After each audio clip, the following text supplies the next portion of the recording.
Kentucky Fried Chicken, often known as KFC, has been a famous American brand for many years. Families all over the country have been coming together around their dinner tables to enjoy a bucket of the original recipe chicken, along with mashed potatoes, gravy, and biscuits. I'm sure many people have fond memories like that. KFC used to be a shining example of a successful fast food chain. Other similar businesses would be considered lucky if they could replicate the special appeal that KFC had. However, things have changed. KFC is not as popular as it once was. People don't seem to like it as much, and financially they've been facing some tough times. One way to see this is by looking at how many KFC locations are in the United States, and that number has been going down for a while. It's not easy to point out the exact best time for KFC. If we're talking about when they had the most sales or the most locations, it would be around 2004. If we're thinking about how much of the fast food market they controlled, it would be in the 1970s. And if we're discussing the quality of their food and how satisfied customers were, many would argue that their peak was when the company was still being run by the Colonel before 1964. There's a lot to consider here, and it's a big story in the fast food world. So, for today, I want to talk about how KFC has changed over the years by looking at the different owners they've had. I'll also point out what I believe are the 5 main reasons why their popularity has gone down. Get ready for an interesting adventure as we explore the amazing story of KFC. The first person who owned Kentucky Fried Chicken was Colonel Sanders. He had quite an interesting life. He had to learn how to cook at a young age because his dad passed away, and his mom had to work to take care of the family. When he was 12, he left school and home because he didn't get along with his stepfather. He started working on farms and did many different jobs for over 20 years. In 1929, he opened a gas station in Kentucky. He turned a room there into a place where he served food like chicken, vegetables, and biscuits. People liked the food. So the next year, when he turned 40, he opened a bigger place with a restaurant and motel. This is when the business that later became KFC began. In the 1950s, he focused a lot on making his idea bigger. He started opening franchise locations, and the first one was in Utah in 1952. He traveled around the country to get more people to open KFC restaurants. People recognized the red and white stripes on the restaurants, the special recipe he had developed, and his unique appearance. His face became more famous than the restaurants. He grew the chain to more than 600 locations all over the country before selling it in 1964. That year, a group of investors bought KFC for $2 million and promised to pay Colonel Sanders $40,000 each year if he kept promoting the brand. These new owners were even better at opening new restaurants. Within 6 years of taking over, by the end of the 1960s, there were 3,400 KFCs open. And this brings us to the main reason behind KFC's decline: competition. Think about this number, 3,400 places in the year 1970. That's a really big amount. I think it made them the biggest fast food chain in the country. They were even twice as big as McDonald's. They got a head start in almost every part of the country, especially when you think about just the places that sell chicken. Most of the other places you know today didn't even exist back then. But as time went on and things got more competitive, KFC had a tough time keeping up. Let me give you an example. Boston Market became really popular in the 1990s by selling rotisserie chicken. So KFC started selling the same kind of chicken to try and catch up. Then in 2013, Chick-fil-A started selling more chicken than any other place in the US, which was a title that KFC had held for over 50 years. And the strange thing was that Chick-fil-A had less than half as many places as KFC did back in 1971. In 1971, KFC was bought by a company called Hubeline for $285 million. They were known for making drinks like Smirnoff vodka. Over the next 10 years, they found more people to open even more KFC restaurants. They had almost 6,000 of them by the 1980s. It seems like both of these owners really wanted to make the brand bigger by opening lots of places.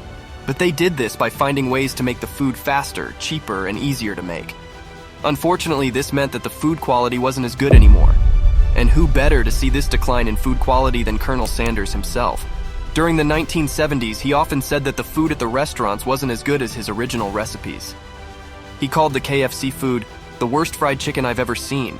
Another time, he said the gravy was terrible and compared it to wallpaper paste. It's clear that issues with the menu were a big reason for KFC's decline.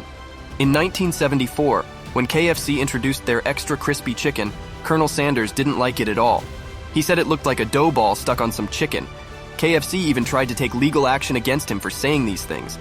This shows that they had to make changes to their menu that affected the food quality. Another big problem they had with the menu was when they started focusing on things other than fried chicken. This made them lose their main identity. They started emphasizing spare ribs and roast beef instead of their famous fried chicken.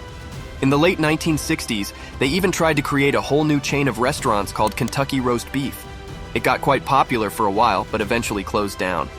In 1982, KFC, along with the company Hubeline, was bought by R.J. Reynolds, which was a big cigarette maker. They were starting to get into food, having bought Del Monte earlier. Later, they would also buy Nabisco. But after just 4 years, they sold KFC to Pepsi for $850 million. This deal made sense because Pepsi already owned Pizza Hut and Taco Bell. Pepsi also switched KFC's drinks from Coke to Pepsi products after the acquisition. Taco Bell and Pizza Hut were known for introducing new menu items that became popular. When Pepsi took control of KFC, they invested a lot of money in new ideas, but not all of them worked. They introduced many new products that didn't do well. In 1997, all the restaurants under Pepsi's control became their own company called Tricon, later renamed Yum Brands.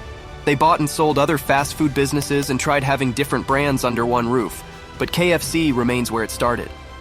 Another big problem for KFC was their marketing.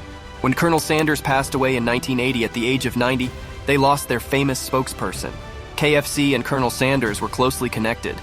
Even though I wasn't around when he was, I still think of the two together. Finding someone to replace him in their marketing hasn't been as successful. They've even tried using cartoon versions of him in the 1990s.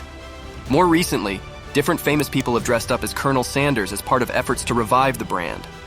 One of these instances was a result of a $185 million investment in 2015 to make the brand more popular. The first actor to play Colonel Sanders was Daryl Hammond, a comedian. He thought he would be the main spokesperson for a long time, but then he was replaced by others like Norm Macdonald, Jim Gaffigan, and even Reba McEntire.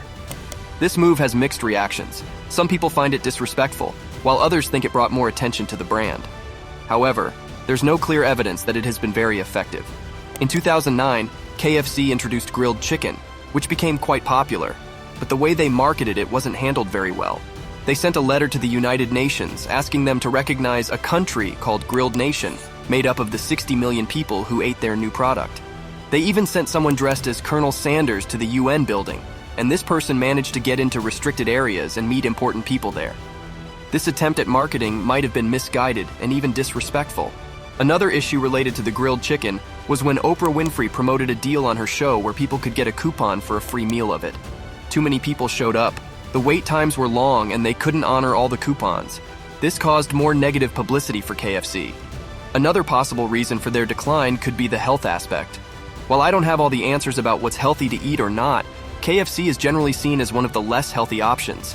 People are more conscious of their health now compared to when KFC was very popular in the 1970s.